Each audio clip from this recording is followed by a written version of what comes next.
आप देख रहे हैं SBCN टाइम्स और आपके साथ मैं हूं वैशाली व्यास। आइए बुलेटिन में रुक करते हैं अहम खबरों की ओर। मंदसौर में 21 साल की एक युवती द्वारा पुलिस को झांसा देने का मामला सामने आया है। दरअसल अपनी आत्महत्या की झूठी कहानी रचकर पुलिस को 2 दिन तक काफी परेशान किया। अपने पिता को सूचना करवा दी कि लड़की नदी में कूद गई है। बाद में लड़की नेहा जैन अपने आशिक आर्यन खान के साथ राजस्थान के चित्तौड़ में पाई गई। देखिए पूरी खबर।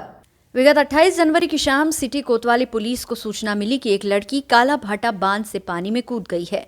क्योंकि काला भाटा वन सिटी कोतवाली तथा नई आबादी थाना क्षेत्र में पड़ता है, इसलिए दोनों थाने की पुलिस एक्टिव हुई और मौके पर पहुंच गई, जहां लड़की के पिता मिले।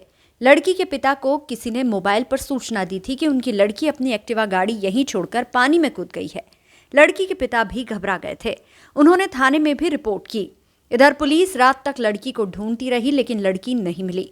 उसके बाद पुलिस अगले दिन भी लगी रही, लेकिन लड़की का कोई पता नहीं चला। दोनों थाने की पुलिस ने दिमाग लगाया और अलग से जानकारी इकट्ठा करना शुरू किया, तो पता लगा कि लड़की का एक मित्र आर्यन खान है, जिससे लड़की के मित्रवत संबंध थे। पुलिस ने जब आर्यन की तलाश की तो पता चला कि वह भी घर से गायब है। जब आर्यन की तलाश की गई तो पता चला कि वह राजस्थान के चित्तौड़ में है। पुलिस ने अपने सूत्रों से चित्तौड़ में उसका पता लगाया और जब पुलिस वहां पहुंची तो पाया कि जो लड़की पानी में कूदने का सुसाइड नोट अपनी गाड़ी में छोड़कर गई थी, वह असल में आर्यन के साथ थी। पुलिस लड़का और लड़की को मंदसौर लेकर आई और दोनों से जानकारी लेकर मामले की तहकीकात में लग गई। अगली सुबह लड़की नेहा जैन अपने पिता के साथ सिटी कोतवाली थाने पर पहुंची और पुलिस को जानकारी दी। उधर पुलिस ने आर्यन खान को कस्टडी में ले रखा था। इस मामले की जानकारी जैसे ही लोगों को लगी तो चर्चा का विषय ये भी था कि अपनी मौत की झूठी खबर फैलाकर लड़की ने पिता का मान सम्मान चोटिल किया। लड़की अपनी मौत का सुसाइड नोट भी पिता के लिए छोड़ गई थी और असल में वह चित्तौड़ में मिली। मामले में कोतवाली पुलिस ने कहा कि आगे की पूछताछ की जा रही है। इसमें पुलिस को गुमराह करना, मिथ्या जानकारी देना आदि की विधिक राय लेकर कानूनी कार्रवाई की जाएगी। जी सर, एक मामला हुआ था लड़की के डूबने का और फिर लड़की जीवित पाई गई दूसरी जगह से, क्या मामला? जी 28 जनवरी को मंदसौर कंट्रोल रूम द्वारा एक सूचना प्रसारित की गई थी, जिसमें बताया गया था कि काला भाटा डैम के पास एक स्कूटी लावारिस स्थिति में खड़ी हुई है और किसी युवती ने पानी में छलांग लगा दी। उस सूचना पर थाना नई आबादी के थाना प्रभारी संदीप मंगोलिया मौके पर अपनी टीम के साथ पहुंचे थे, जहां पर उस स्कूटी के स्वामी भी मिले, जिन्होंने बताया कि उनकी बेटी नेहा यह गाड़ी चलाती है, जो घर नहीं पहुंची है। और उस स्कूटी में एक पत्र भी लिखा हुआ था जो जाने के संबंध में प्रकट कर रहा था। और तत्काल ही वहां गोताखोर बुलाए गए थे और 10 गोताखोरों के द्वारा गहरे पानी में तलाश की गई, लेकिन कोई सूत्र प्राप्त नहीं हुई। देर रात तक तलाश जारी रही। अगले दिन भी उसमें सर्चिंग की गई लगातार पानी में, लेकिन कुछ भी प्राप्त नहीं हुआ। गुमशुदा के पिता द्वारा गुमशुदगी थाना कोतवाली में दर्ज कराई गई। स्थानीय सूत्र एकत्रित किए गए और ये जानकारी प्रकट हुई कि संजीत रोड पर ही रहने वाला उसका एक मित्र है आर्यन खान, जिसके साथ उसके मित्रवत संबंध थे। और एक मोबाइल द्वारा उसके पिता को सूचना दी गई थी कि आपकी बेटी पानी में कूद गई है। उस फ़ोन नंबर की तस्दीक भी की गई, परंतु उस फ़ोन नंबर के बारे में भी कोई स्पष्ट जानकारी नहीं मिली, नया एक्टिवेट हुआ था। आर्यन के विषय में जब पता लगाया तो वह भी घर से गायब मिला, तो यह शंका बलवती हुई कि संभवतः युवती उसके साथ हो सकती है और पुलिस को गुमराह करने की कोशिश कर रही है। उस सूचना की तस्दीक की गई तो आर्यन का चित्तौड़ में होना पाया गया और फिर चित्तौड़ से समन्वय स्थापित करके व्यक्तिगत लोगों को वहां भेजा गया। युवती का भी वहां होना प्राप्त पाया गया और दोनों को ही दस्तयाब कर लिया गया है। यह तथ्य खुलासा हुआ है कि युवती ने पुलिस को गुमराह किया, मिथ्या परिस्थितियाँ गढ़ी और यह सूचना दी कि वह पानी में कूद गई है ताकि किसी को शक शंका ना हो और वह अपने प्रेमी के साथ जा सके, अपने मित्र के साथ जा सके।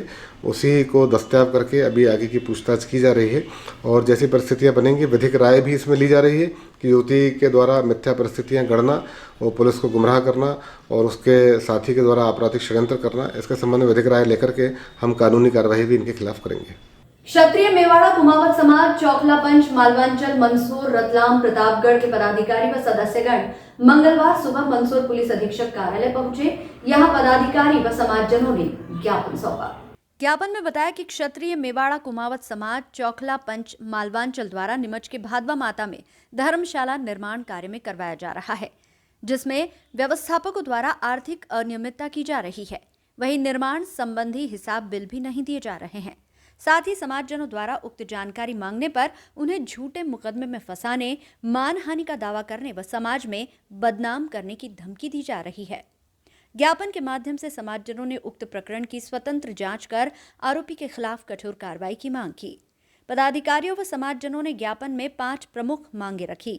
इन प्रमुख मांगों का ज्ञापन अतिरिक्त पुलिस अधीक्षक गौतम सोलंकी को सौंपा गया और उचित कार्रवाई की मांग की गई। द्वारा ज्ञापन दिया है, क्या मामला है? जी, आज जो है समाज के लोग एकत्रित होकर के भादवा माता में हमारा कुमार समाज की धर्मशाला बनी है और उसमें समाज के लगभग 30-32 गाँव के लोगों के द्वारा घर घर से पैसा एकत्रित करके वहाँ लगाया गया है ताकि समाजजनों के उपयोग में धर्मशाला आवे, जो भी वहाँ जावे उसका लाभ उठावे। लेकिन काम करने के बाद धर्मशाला के संबंधित लेन देन का हिसाब किताब कुछ भी बताया नहीं जा रहा है। 2 साल से समाजजन प्रयास कर रहे हैं लेकिन टाल मटोल कर करके उस हिसाब को नहीं दिया जा रहा है। द्वारा समाज का हिसाब नहीं दिया। जो वर्तमान में अध्यक्ष वगैरह थे, हमने आवेदन दे दिया एसपी साहब को, आप कापी ले लेना उनसे।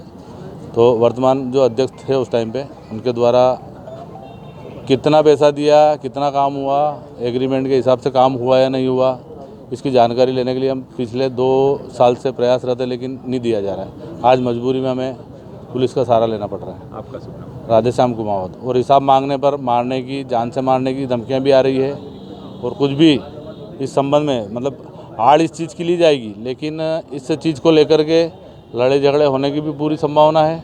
वो लोग चाह रहे हैं कि कैसे भी करके गोलमाल करके अपने लड़ाई झगड़ा करके इस चीज़ को ख़त्म कर दें। इसलिए हमने ज्ञापन दिया है कि कभी लड़ाई झगड़ा भी हो सकता है और ये लोग हिसाब नहीं देना चाहते क्योंकि हिसाब इनके पास है ही नहीं। अगर सच्चा हिसाब हो तो हिसाब देने में क्या परेशानी है। समाज की धर्मशाला नीमच भादवा माता में बनी है। अब क्या है कि किसने कैसे ठेका लिया, क्या है उसमें पूरा प्रक्रिया नहीं है। तो एक वर्ग ये चाह रहा है कि भाई वो हिसाब हमको दिया जाए, हम हमको चेक करके हम उसको कितना कैसे खर्च किया, कितना पैसा लगाया, हम उसको सही ढंग से उसको मुआयना करें। ये बार बार हिसाब मांगना चाह रहे हैं या कागज़ मांगना चाह रहे हैं, वो सामने वाली पार्टी देना नहीं चाह रही। और ये समाज के बंधु ये चाह रहे हैं, हमारे राधेश्याम जी बरानिया मंदसौर के कुमाऊं समाज के अध्यक्ष है, इनके नेतृत्व में चाह रहे हैं कि भाई वो हिसाब दे और हम हिसाब चेक करें। समाज के व्यक्तियों से, पूरे 30 गांव के व्यक्तियों से, प्रत्येक व्यक्ति से पैसे उगा के वो धर्मशाला बनी है। अब उस धर्मशाला में हम चाह रहे हैं कि हिसाब सही हो जाए और वो 5 ने जो भी है समिति में वो हिसाब देना नहीं चाह रहे। ये वर्ग चाह रहा है कि हिसाब, ये अध्यक्ष साहब और हम चाह रहे हैं कि हिसाब चाहिए, हम चाह रहे हैं मतलब राधेश्याम जी, तो हमको चाहे कि भाई सही ढंग से हमको कागज़ मिल जाए, बस इसमें कोई झगड़ा नहीं, आपस में कोई झगड़ा। मंदसौर के पुलिस अधीक्षक कार्यालय में मंगलवार जन सुनवाई के अवसर पर कई पीड़ित अपने शिकायती आवेदन लेकर पहुंचे। यहां अतिरिक्त पुलिस अधीक्षक व अनुविभागीय पुलिस अधिकारी ने पीड़ित आमजन की शिकायतें सुनी तथा उन्हें निराकरण हेतु संबंधित अधिकारियों को निर्देशित किया। बता दें कि प्रत्येक मंगलवार को शासकीय कार्यालयों में जन सुनवाई आयोजित की जाती है। मंदसौर पुलिस अधीक्षक कार्यालय में भी मंगलवार को जन सुनवाई लगाई जाती है, जिसमें जिले भर से पीड़ित परेशान लोग अपने शिकायती आवेदन लेकर पहुंचते हैं और न्याय की गुहार लगाते हैं। इसी तरह इस मंगलवार भी पुलिस अधीक्षक कार्यालय में कई लोग अपनी शिकायत लेकर पहुंचे। यहां अतिरिक्त पुलिस अधीक्षक गौतम सोलंकी और अनुविभागीय पुलिस अधिकारी नरेंद्र सोलंकी ने पीड़ित परिवारों से चर्चा की तथा उनके शिकायत आवेदन प्राप्त कर संबंधित पुलिस अधिकारियों को निराकरण के निर्देश दिए। मीडिया से चर्चा में अधिकारियों ने कहा कि जनसुनवाई के अवसर पर कई लोग अपनी शिकायत लेकर पुलिस के पास पहुंचते हैं, तो वहीं आम दिनों में भी मौजूद पुलिस अधिकारी परेशान लोगों की शिकायत सुनकर उनके निराकरण हेतु तत्पर रहते हैं। आपसे मिले क्या? जन सुनवाई के तहत यहाँ पे जो आवेदक है वो यहाँ पे वरिष्ठ कार्यालय आते हैं, तो उनकी जो भी शिकायतें होती है संबंधित, तो हम उसमें पुलिस में जो बीट प्रणाली है बीट अधिकारी को उसमें बताते हैं कि वो शिकायत का जो समाधान है वो वहाँ पे स्पॉट पे जाके करे। तो ये जो भी आवेदक आते हैं उसमें तत्काल अब वहाँ पे फ़ोन करके उनकी समस्याओं को बताया जाता ताकि उस पर तत्काल निराकरण हो सके। हर मंगलवार की जाती है? नहीं, मंगलवार को तो की जाती है, वैसे वरिष्ठ अधिकारी अपने कार्यालय में बैठे भी रहते हैं, लेकिन चूंकि मंगलवार को अधिकतर ये लगता है कि जनसुनवाई वाला माहौल है या जनसुनवाई होती शासन की तरफ से, तो उसमें ये होता है कि उनकी समस्याओं को हम डायरेक्ट जो भी जहाँ पे जिस बीट का जिस गाँव का होता तो उस अधिकारी को उसको बता के उसमें निराकरण करने का प्रयास करते हैं। प्रत्येक मंगलवार को जन सुनवाई के दौरान यहाँ पे आम जनता की शिकायतों की सुनवाई की जा रही है। इसके अलावा भी प्रति दिवस जनता की शिकायतों की सुनवाई होती है। मंगलवार के दिन विशेषकर जन सुनवाई के माध्यम से शिकायतों का निराकरण तत्काल मौके पर ही किया जाता है। तो आज करीब 10 शिकायतें अभी तक आई हैं, तो संबंधित थाना प्रभारियों को संबंध में निर्देश दिए गए हैं। मंगलवार को मंदसौर जिला अस्पताल में राज्य स्तरीय कायाकल्प असेसमेंट हेतु टीम पहुंची। 3 सदस्यीय डॉक्टरों की टीम ने पूरे अस्पताल परिसर का निरीक्षण करते हुए तमाम व्यवस्थाओं को देखा, तो वहीं जिला अस्पताल में डॉक्टरों की कमी को नोट भी किया। वहीं निरीक्षण करने आई टीम ने कहा कि राज्य स्तरीय कायाकल्प असेसमेंट में प्रथम आने वाले अस्पताल को 50 लाख रुपए की राशि दी जाएगी, जिससे कि अस्पताल की व्यवस्थाएं और मजबूत हो सके। मंगलवार दोपहर राज्य स्तरीय कायाकल्प असेसमेंट हेतु टीम मंदसौर जिला अस्पताल पहुंची। टीम में doctor Sangeeta Palsania, doctor Srishti Pandey, doctor Sonika Mandore शामिल थी। टीम ने civil surgeon doctor D K. Sharma के साथ पूरे अस्पताल का निरीक्षण किया। निरीक्षण के दौरान टीम ने बायोमेट्रिक वेस्ट निष्पादन, इन्फेक्शन कंट्रोल, सैनिटेशन, सफाई आदि कई व्यवस्थाओं को बारीकी से देखा। निरीक्षण के दौरान मीडिया से चर्चा में डॉक्टर संगीता पलसानिया ने बताया कि देखी गई व्यवस्थाओं में मंदसौर जिला अस्पताल कई मायनों में ठीक है और जहां कमी है उन्हें तत्काल बताकर ठीक करने के निर्देश भी दिए जा रहे हैं। साथ ही जिला अस्पताल में डॉक्टरों की कमी पर कहा कि बिल्कुल मंदसौर जिला अस्पताल में डॉक्टरों की कमी है, जिसे नोट कर लिया गया है। उन्होंने ये भी कहा कि कई स्थानों पर इस कमी को महसूस किया गया है। वहीं बताया कि राज्य स्तरीय कायाकल्प में प्रथम आने वाले अस्पताल को 50 लाख तो वहीं द्वितीय आने वाले अस्पताल को 20 लाख रुपए की राशि भेंट की जाएगी। उक्त राशि से अस्पताल की व्यवस्थाओं को और मजबूत बनाया जाएगा। राज्य स्तरीय कायाकल्प का निरीक्षण तमाम अस्पतालों में चल रहा है, तो वहीं इसकी घोषणा मार्च से पहले की जा सकेगी। राज्य स्तरीय कायाकल्प असेसमेंट के बाद राष्ट्रीय कायाकल्प असेसमेंट का आयोजन होगा। राज्य द्वारा कायाकल्प असेसमेंट जिला चिकित्सालय मंदसौर का चल रहा है, जिसके लिए मैं डॉक्टर श्रीमती संगीता पलसानिया राज्य स्तरीय असेसर हूँ। मेरे साथ डॉक्टर सृष्टि पांडे और सोनिका बंडोरे हैं। हम लोग जिला चिकित्सालय मंदसौर का निरीक्षण करेंगे और जैसा कि आप लोग सब जानते हैं कि कायाकल्प निरीक्षण में अस्पताल में किस तरह से व्यवस्था है, किस तरह से बायोमेडिकल वेस्ट निष्पादित हो रहा है, किस तरह से इन्फेक्शन कंट्रोल है, सैनिटेशन है, सफाई है, सारे स्टैट्यूटरी कंप्लायंस है कि नहीं है, ये सारी चीज़ें हम लोगों को देखनी है। क्या कमियां देखी गई? हमने जितना अभी तक देखा है तो कोई कमी नहीं दिखी है, सब कुछ अच्छा है, पर हम लोगों को कमी तो बोल नहीं सकती मैं, जो जो चीज़ें गुंजाइश है वह सिखाने की ज़रूरत है, तो वो हम बताते जा रहे हैं हाथ के हाथ, क्योंकि ये जो राज्य स्तरीय असेसमेंट होता है इसके बाद राष्ट्रीय स्तरीय आता है, जिसको एनक्वास कहा जाता है। तो जब जिला चिकित्सालय मंदसौर का राज्य स्तरीय में अच्छा नंबर आएगा तो वो राष्ट्रीय स्तर पर जाएंगे और फिर राष्ट्रीय स्तर पर जाएंगे तो वहाँ से असेसर जो आएंगे वो दूसरे राज्यों से आएंगे। देखने में आता है यहाँ पे डॉक्टरों की हमेशा कमी रहती है। कमी का तो डॉक्टर साहब ने मुझे बताया, तो वो पॉइंट हम लोगों ने नोट कर लिया है, जिसके बारे में जानकारी हम लोग वहाँ पे राज्य स्तर पे देंगे। चूँकि हर जगह ही अभी डॉक्टरों की कमी हो रही है, पर अभी पीएससी के थ्रू क्लास 2 और क्लास 1 को अपॉइंट किया गया है। आपके द्वारा नीमच में भी डॉक्टरों की कमी के लिए? हाँ, वो मैंने वहाँ भी बोला था, क्योंकि थी वहाँ भी, तो नीमच कल किया है, आज मंदसौर कर रहे हैं। फिर जैसे भी मार्क्स इनको मिलेंगे और अगर इन लोगों को कायाकल्प में अच्छे मार्क्स मिलते हैं और सिलेक्शन होता है, तो जैसा मैंने नीमच में बताया था 50 लाख प्रथम को मिलेंगे, 20 लाख द्वितीय अस्पताल को मिलेंगे, जो कि वो लोग अस्पताल के और भी सुदृढ़ीकरण में यूज़ करेंगे और सेवाएं अच्छी देंगे। आपका शुभ नाम? डॉक्टर श्रीमती संगीता। मैडम, ये इसके परिणाम कब आएंगे और इसकी प्रक्रिया क्या है? इसका परिणाम मार्च के पहले आ जाना है, क्योंकि मार्च में इसका राज्य स्तरीय फिर पुरस्कार वितरण होना है। इसीलिए अभी ये जनवरी का आज एंड तक, यानी समझ लीजिए 15 फरवरी तक सारे असेसमेंट हो जाएंगे, उनके रिजल्ट आ जाएंगे, तो मार्च में पुरस्कार वितरण राज्य स्तर पे सीएम द्वारा पिछली बार भी किया गया था 8 अगस्त को। तो अभी भी मार्च में वो लोग करेंगे पुरस्कार वितरण, और अगर जिला चिकित्सालय मंदसौर का सिलेक्शन होता है तो उसको जो भी मानदेय मिलेगा उस पर उसकी सुधारात्मक कार्यवाही होगी। मूल्यांकन की प्रक्रिया ऑनलाइन रहेगी, ऑफलाइन रहेगी? ऑफलाइन। ऑनलाइन थोड़ी जर्जर अवस्था में हॉस्पिटल भी, इसके विषय में भी कुछ? देखिए, जितनी भी शासकीय चिकित्सालय हैं वो बहुत सालों से हैं और एक उसके नॉर्म्स आ चुके हैं कि इतने साल बाद उस अस्पताल के लिए नया बनाना है। तो जैसा मुझे जानकारी मिली थी कल नीमच में भी कि एक अभी वहाँ पे भी 50 बेड का नया अस्पताल खुल रहा है, तो यहाँ भी शायद यहाँ पे जगह होगी, और अस्पताल में जैसे पुराना हो चुका है कई नए अस्पताल बनाने का प्रावधान होगा, तो शायद मेडिकल कॉलेज भी आ रहा है मंदसौर में, मैंने हाँ यही सुना है। तो आप लोग तो संग तो चल रहे हो, हम उज्जैन वाले भला ही पीछे हैं। मतलब मैं तो रेडियोलॉजिस्ट की कमी है यहाँ पर। सोनोग्राफी मशीन शासन ने एक और दे दी है, लेकिन रेडियोलॉजिस्ट की पूर्ति नहीं करी है। हाँ। कई बार विधायक जी भी, जनप्रतिनिधि हमारे और इसके अलावा अधिकारी भी कई बार अवगत करा चुके हैं, लेकिन अभी तक सोनोग्राफी के अभाव में मरीज परेशान होते रहते हैं और इसका लाभ निजी दुकानदारों को मिलता है। देखिए, शासन अपनी तरफ से जहाँ तक कोशिश कर सकता है करता है। हम लोग ये नहीं चाहते हैं कि हमारे जो भी मरीज हैं जिनके पास पैसों का परेशानी है वो प्राइवेट में जाएं और अपनी सोनोग्राफी कराएं। इसके लिए अभी उन्होंने एक नया सिस्टम स्टार्ट किया है जिसमें MBBS डॉक्टरों को 6 महीने की ट्रेनिंग दे रहे हैं। तो अभी ये 6 महीने की ट्रेनिंग हो जाने के बाद बहुत सारे ऐसे सोनोलॉजिस्ट तैयार हो जाएंगे जिनकी रिक्रूटमेंट वो लोग जहाँ जहाँ पे सोनोलॉजिस्ट नहीं है वहाँ करेंगे। तो ये हमें हर बार अच्छी चीज़ देखनी है। आपके पास मेडिकल कॉलेज आ रहा है, आप लोगों के पास नया अस्पताल बनने का प्रावधान आ रहा है, तो सोनोलॉजिस्ट भी आने ही वाला है। समझ रहे हैं? आपके द्वारा किन किन बिंदुओं पर जांच की जा रही है अस्पताल? हमारे द्वारा कायाकल्प के 8 बिंदु होते हैं, उस पर जाँच करी जा रही है। 8 बिंदु में ये रहता है hospital upkeep, sanitation, infection prevention, biomedical waste handling, फिर ये जो दूसरे डिपार्टमेंट रहते हैं ना, जो एनक्वाज में तो वो डी सपोर्ट सर्विसेज कहलाती है, इसमें ई में चला जाता है, जैसे लॉन्ड्री है, किचन है और सिक्योरिटी गार्ड है।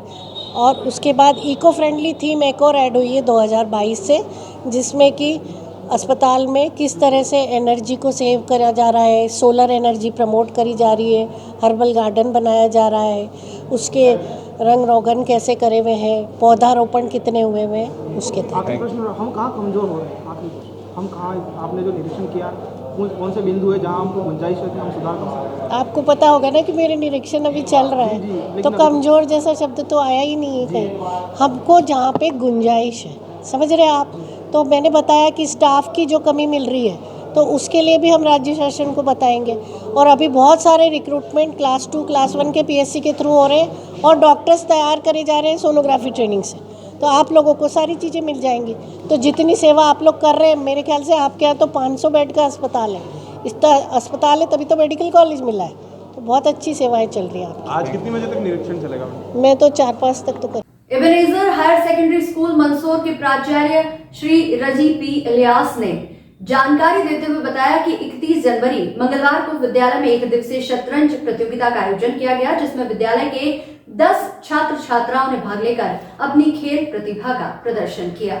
इस प्रतियोगिता के मुख्य अतिथि दशपुर प्रेस क्लब अध्यक्ष नेमीचंद राठौर व संस्था के चेयरमैन KT जोसेफ सर थे। इस प्रतियोगिता में इंटरनेशनल स्कूल ऑफ चेस के प्राध्यापक वासुदेव शर्मा द्वारा बच्चों के साथ खेलकर बच्चों को खेल की बारीकी सिखाई। मुख्य अतिथि नेमीचंद राठौर ने बताया कि शतरंज खेल से बच्चों का दिमागी विकास होता है। इस गेम में बच्चों की मेमोरी भी तेज होती है। KT जोसेफ सर ने बताया कि जीवन में हार जीत होती रहती है, हार से बच्चों को निराश नहीं होना चाहिए, वह खेल को खेल भावना से खेलना चाहिए। एबेनेजर हायर सेकेंडरी स्कूल के प्राचार्य रजी P. इलियास व मुख्य अतिथि द्वारा बच्चों को प्रमाण पत्र प्रदान किए गए। प्रतियोगिता का संचालन व आभार प्रदर्शन विद्यालय के PT टीचर सादिक शेख ने किया। My name is Jitika Rajawat, I study in class 8th। मैं एबेनेजर इंग्लिश स्कूल में पढ़ती हूँ और मैंने आज मैंने चेस खेला है। मैं एक बड़े इंटरनेशनल प्लेयर के साथ खेली हूँ और मुझे बहुत प्राउड फील हो रहा है कि मैं इनके साथ खेली हूँ। हालांकि मैं हार गई हूँ, पर मुझे इतना प्राउड फील हो रहा है कि मैं इनके साथ खेली हूँ। आज चेस में आपने अपने 2 हाथ दिखाए, कैसा क्या लगा? आज मुझे बहुत अच्छा लगा है। मैं वासुदेव सर के साथ चेस खेली हूँ, भले मैं हार गई हूँ पर मुझे बहुत अच्छा लगा है। मैं इंटरनेशनल चेस प्लेयर के साथ मैं खेली हूँ और मुझे जो भी डाउट थे उन्होंने क्लियर करे हैं। मुझे अच्छा लग रहा है कि मैं इतने बड़े प्लेयर के साथ खेली हूँ। क्या नाम है? My name is Mahi Mansuri. मैं Ebenezer English higher secondary school में पढ़ती हूँ। आज विद्यालय में चेस प्रतियोगिता आयोजित की गई है, कैसा प्रोग्राम था, क्या? आज हमारे विद्यालय में international school of chess Mandsaur के जरिए मिस्टर वासुदेव शर्मा आया था। बच्चों को चेस प्रतियोगिता एक असेसमेंट के रूप में किया था। 10 बच्चों ने भाग लिया। बच्चे बहुत अच्छा रहा प्रोग्राम। और चेस मानसिक तौर पर बढ़ावा देने के लिए एक बहुत अच्छा गेम है। मेंटल और इंटेलेक्चुअल कैपेसिटी बच्चों का बढ़ता है, तो हम आगे भी चाहते हैं बच्चों को मानसिक तौर पे और ज़्यादा विकास हो जाए और और उनके पढ़ाई के लिए भी बहुत ज़्यादा फ़ायदेमंद रहेंगे। तो आने वाले दिनों में ऐसे कार्यक्रम और आगे चलाने के लिए हम चाहते हैं। देश भर में स्वच्छता की अलग जगह रहे सैफुद्दीन शाजापुर वाले मंगलवार को मंदसौर पहुंचे। यहाँ शहर की सड़कों पर झाड़ू लगाकर स्वच्छता का संदेश दिया और कहा कि लाखों करोड़ों की दुकान के सामने चंद रुपए का डस्टबिन जरूर रखे। बता दें कि विगत 8 सालों से सैफुद्दीन शाजापुर वाले स्वच्छता का संदेश लिए अलग अलग स्थानों पर पहुंच रहे हैं। वे अपने दोपहिया स्कूटी वाहन से अलग अलग हिस्सों की यात्रा करते हैं। वे अपने साथ अलग अलग प्रकार के कचरे के झोले रखते हैं। वहीं शहर, नगर व गांव की सड़कों पर झाड़ू लगाकर स्वच्छता का संदेश देते हैं। साथ ही व्यापारियों, आमजन से अपील करते हैं कि घर, दुकान, बाजार के आसपास स्वच्छता बनाए रखें। अपने दोपहिया वाहन पर राष्ट्रीय ध्वज, तिरंगा लहराते हुए सीनियर सिटीजन सैफुद्दीन शाजापुर वाले की ये पहल बेहद सराहनीय है। मंदसौर में मीडिया से चर्चा में उन्होंने कहा कि एक दिन हमारा देश पूरी तरह स्वच्छ जरूर बनेगा। साथ ही ये भी कहा कि लाखों करोड़ों की दुकान तो लोग बना लेते हैं, लेकिन उन दुकानों के सामने चंद रुपए का एक डस्टबिन रखना उचित नहीं समझते। सुबह जब वे दुकान पर पहुंचते हैं तो बाजार पूरी तरह स्वच्छ रहता है, लेकिन उनकी निष्क्रियता कहीं ना कहीं उसी अस्वच्छता की ओर लेकर जाती है। आखिर सफाई कर्मी भी भला कब और कितनी सफाई करे? मंगलवार दोपहर सैफुद्दीन शाजापुर वाले ने शहर की सड़कों पर झाड़ू निकाल स्वच्छता का संदेश दिया और हमारे शहर को स्वच्छ बनाए रखने की अपील की। इसके बाद वे नीमच जिले के लिए रवाना हुए। भाई यही संदेश कि क्या है, हर मजहब में सफाई बहुत ज़रूरी है। और देश आज़ाद होने को 75 साल हुए, लेकिन किसी भी पार्टी के नेता ने इस चीज़ पे ध्यान नहीं दिया। लेकिन मोदी जी ने स्वच्छ भारत शुरू करके बहुत अच्छा किया है, जिसका कुछ तो असर दिख रहा है। टाइम लगेगा, मुझे भरोसा है ऊपर वाले पर, हिंदुस्तान जनता पे, कि हमारा देश स्वच्छ बनेगा। कहाँ से आए आप? मैं भोपाल से आया हूँ और 2 अक्टूबर 2015 से स्वच्छ अभियान कर रहा हूँ। मैं 8 साल हो गए मुझे करते हुए, और 8 साल में कम से कम 400 गांव मैंने गिनती करी, लेकिन उसके बाद मैंने गिनती करना छोड़ा क्योंकि मुझे रिकॉर्ड नहीं बनाना। सभी जगह धरती माता की सेवा करके लोगों को जागरूक करना स्वच्छ भारत के लिए। क्या संदेश देना चाहते हैं? बस यही है कि लोग क्या है, मैंने देखा दुकानें लोगों की लाखों की दुकानें, करोड़ों की दुकानें हैं कोई, लेकिन इतनी बड़ी बड़ी दुकानें, कचरे का डब्बा नहीं है। तो इसमें सरकार की गलती नहीं, ना सफाई कर्मचारी की भी गलती नहीं है। हम दुकान से खोल रहे हैं, कचरा बाहर फेंक रहे हैं, तो ये कब तक कचरा उठाता रहेगा? दिन भर थोड़ी कचरा उठाएगा सफाई वाला। एक बार झाड़ू, सवेरा होने से पहले शहर बिल्कुल साफ रहता है, लेकिन जैसे ही हम सवेरा हुआ, घर से निकले, दुकान खोली, हम कचरा गंदगी में जाना शुरू कर देते हैं। तो ये नगर निगम की जिम्मेदारी नहीं है, तो दिन भर झाड़ू लगवाएगी या दिन भर कचरा उठवाएगी। तो हर दुकानदार को अपने दुकान के आगे एक डस्टबिन रखना चाहिए। जो भी दुकान का कचरा निकलता है डस्टबिन में डाले और गाड़ी आए उसमें कचरा डाले। वो अब कहाँ जाओगे आप? कहाँ से दौरा रहे हैं? मैं यहाँ से नीमच जाऊँगा, उसके बाद रामपुरा जाऊँगा, और रामपुरा के बाद फिर डिसाइड करूँगा मुझे कहाँ जाना है। सैफुद्दीन शाजापुर वाला। मंदसौर जिले के अफजलपुर थाना क्षेत्र के ग्राम भाट पीपलिया में मंगलवार सुबह एक नवजात का भ्रूण मिलने से क्षेत्र में सनसनी फैल गई। भाट पिपलिया गांव में मानवता को झकझोर देने वाली एक घटना सामने आई है, जब सुबह एक श्वान मुंह में कुछ लेकर जा रहा था। ग्रामीणों ने श्वान से छुड़वाया और देखा तो ग्रामीण भी आश्चर्यचकित हो गए। करीब 4-5 माह के नवजात भ्रूण का शव मिलने से गांव व आसपास के क्षेत्र में सनसनी फैल गई। ये हृदय विदारक घटना को देखकर ग्रामीणों में कलयुगी मां के प्रति आक्रोश भी देखा गया। इसके बाद ग्रामीणों ने तुरंत पुलिस को सूचना दी। अफजलपुर थाना प्रभारी समृत सिनम ने बताया कि भाट पीपलिया गांव में एक नवजात भ्रूण की सूचना मिलने पर पुलिस जवान मौके पर पहुंचे व भ्रूण को कब्जे में लेकर पीएम के लिए धुंधड़का भिजवाया। वहां से मंदसौर जिला हॉस्पिटल में पैनल के द्वारा पीएम किया गया। भारत सरकार के आयुष्मान भारत एवं मध्य प्रदेश सरकार द्वारा संयुक्त रूप से मध्य प्रदेश के समस्त हाई स्कूल व हायर सेकेंडरी कक्षा 9वीं से 12वीं के छात्र छात्राओं की शारीरिक, मानसिक व शैक्षणिक समस्याओं को दूर करने के लिए प्रत्येक स्कूल से एक पुरुष शिक्षक व एक महिला शिक्षक को एम्बेसडर के रूप में प्रशिक्षित किया जा रहा है। प्रशिक्षण मंदसौर में मंगलवार को एक निजी होटल में हुआ। इस प्रशिक्षण के बाद प्रत्येक कक्षा में एक छात्र छात्रा को मैसेंजर के रूप में तथा एम्बेसडर मिलकर उपरोक्त छात्र छात्राओं की समस्याओं को नोटिस करेंगे व उनका निराकरण करेंगे। बता दें कि प्रदेश भर में ये प्रशिक्षण जारी है। मंदसौर में भी Ayushman Bharat Umang school health and wellness ambassador training मंगलवार को आयोजित हुई, जिसमें बड़ी संख्या में हाई स्कूल व हायर सेकेंडरी स्कूल के शिक्षक शिक्षिकाएं उपस्थित रहे। क्या नाम है आपका? मैं श्रीमती रेणुका आचार्य। इस जानकारी देने जा रहे हैं क्या? ये हम Umang school health and wellness program जो है इसकी 4 दिवसीय ट्रेनिंग कर रहे हैं यहाँ पर। इसमें 4 जो मॉड्यूल है, आप ये मॉड्यूल देखिए, ये 9th का मॉड्यूल है और उसके बाद ये नहीं दिखाना पड़ेगा, ये 10th का मॉड्यूल है, ये 11th का मॉड्यूल है और ये 12th का मॉड्यूल है। ये इस प्रकार से डिज़ाइन किया गया है कि ये कार्यक्रम तो लगभग 6-8 साल से चल रहा है, परंतु कोविड-19 के बाद में ऐसी परिस्थितियाँ बनी कि कोरोना से हर व्यक्ति प्रभावित हुआ है, तो इस कोर्स में ऐसा बदलाव किया गया और हमारी जो UNFPA और BGMS और हमारा रमसा राष्ट्रीय शिक्षा मिशन सब इसमें जुड़े हुए हैं और इस कोर्स को इस हिसाब से डिज़ाइन किया गया कि बच्चे की व्यवहारिक शिक्षा हो सके, मानसिक शिक्षा हो सके, उसकी शारीरिक जो उसमें परिवर्तन आ रहे हैं उनकी शिक्षा दी जा सके और उन सब से बढ़कर उसकी हेल्थ वेलनेस पे ध्यान दिया जाए। इसलिए शिक्षा विभाग और हेल्थ डिपार्टमेंट दोनों मिलकर काम कर रहे हैं। इसलिए बच्चे का हर 3 महीने में हेल्थ चेकअप होगा। आपने अभी देखा होगा स्कूल में हीमोग्लोबिन का टेस्ट होना शुरू हो गया है। पूरे साल में एक बार उनको जो एल्बेंडाजोल की गोली खिलाते हैं। बच्चों की आंखों का निःशुल्क जो है परीक्षण होता है और साथ ही अब उनके दांतों का चेकअप भी होना शुरू हो जाएगा।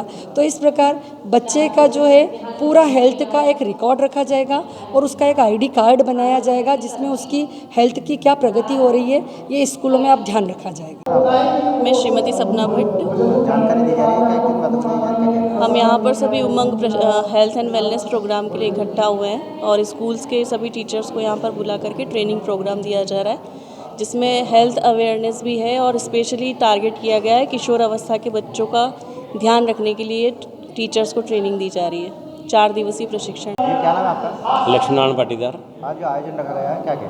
आज जो 4 दिन से चल रहा है, 30 तारीख से चल रहा है, जिला स्तरीय प्रशिक्षण है ये।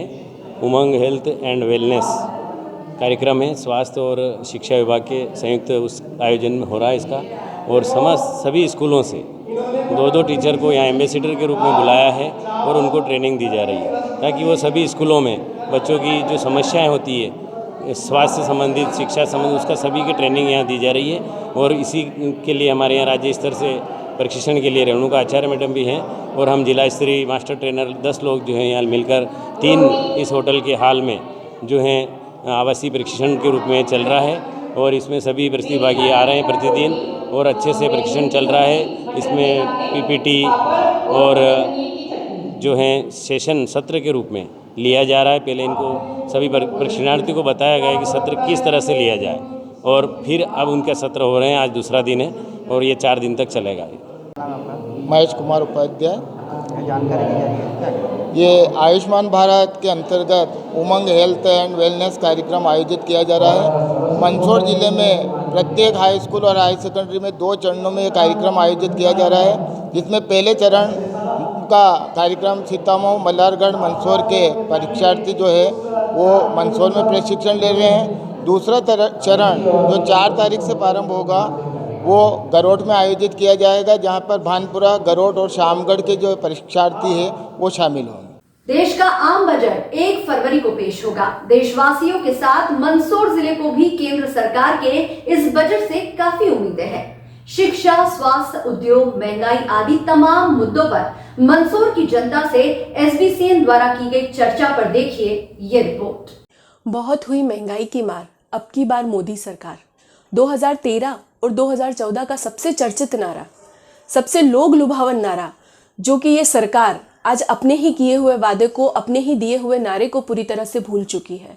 आज महंगाई सर चढ़कर बोल रही है। जब गैस की टंकी जब 400 रुपए की मिला करती थी, आज इनकी सरकार आने के बाद में यही टंकी के दाम 1200 रुपए हो चुके हैं। किचन में यूज आने वाली हर एक चीज, हर एक पदार्थ का मूल्य 4 से 5 गुना तक बढ़ गया है। ऐसे में इस बार के बजट से हमें यह अपेक्षा है कि महंगाई को कम किए जाए। किसान भाइयों के साथ जो हमेशा उपेक्षित रहे हैं, हमारी मांग है कि वो हमेशा मार सहन करते हैं, चाहे वो प्रकृति की हो, बाजार की हो, महंगाई की हो, हमेशा उन्हें उनकी लागत का रिटर्न भी नहीं मिलता।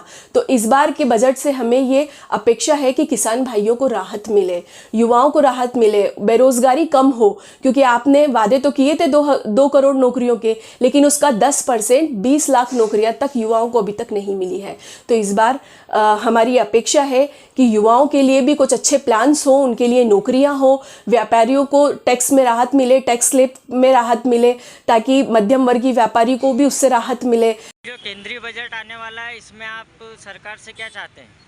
सबसे पहले तो गैस सिलेंडर में राहत चाहेंगे, क्योंकि 1130 रुपये बहुत बड़ी रकम हो जाती है गरीब लोगों के लिए गैस सिलेंडर की। प्लस आटा, खाद्य तेल और दालें, ये किचन का सारा बजट गड़बड़ाया हुआ है आम जनता का। हम चाहते हैं कि सबसे पहले तो खाद्य सामग्री में राहत मिले जनता को, और फिर दूसरा है कि पेट्रोल पे थोड़ा और पैसा कम होना चाहिए। आपका नाम? बजट आने वाला है, इसमें आप क्या उम्मीद करते हैं? कुछ भी नहीं होना, जो सरकार चाहती है वही होएगा। पब्लिक की कोई सुनने वाला नहीं है, ना कोई मानने वाला, ना पब्लिक बोलने वाली है। तो आप सरकार से क्या चाहते हैं? चीज़ें सस्ती होगी या नहीं होगी? हो ही नहीं सकती है। क्या कारण है? चाहने नहीं चाहने से सरकार ने पहले फिक्स है कि पैसे वालों को फायदा पहुंचाना और गरीबों का शोषण करना। गरीबों का शोषण करना। व्यापारी दोनों तरफ से खा रहे हैं, माल भी कम कर दिया, पैसे भी बढ़ा दिए। आपका नाम?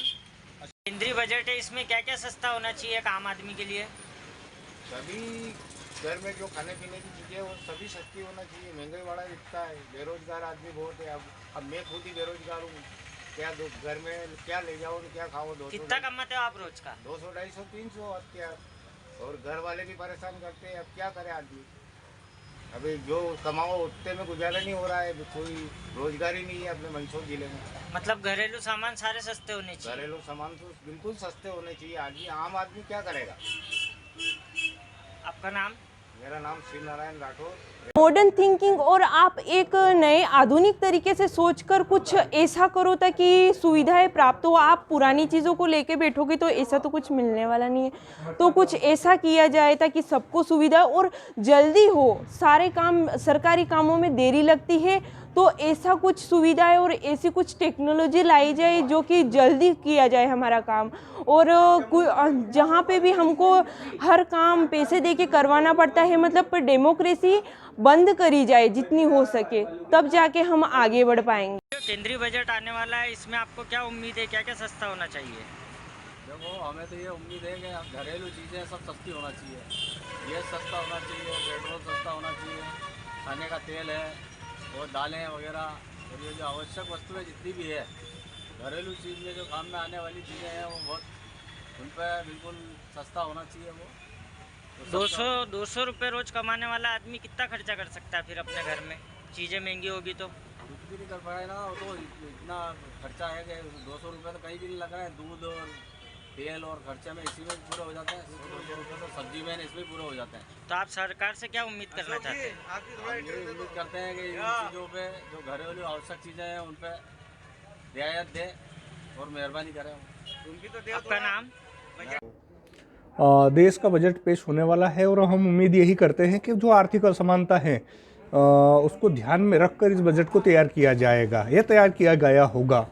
हम देखते हैं जो बड़े बड़े उद्योगपति है वो लगातार प्रोग्रेस कर रहे होना भी चाहिए, पर सूक्ष्म लघु और मध्यम उद्योग वालों को भी उसका बेनिफिट मिलना चाहिए।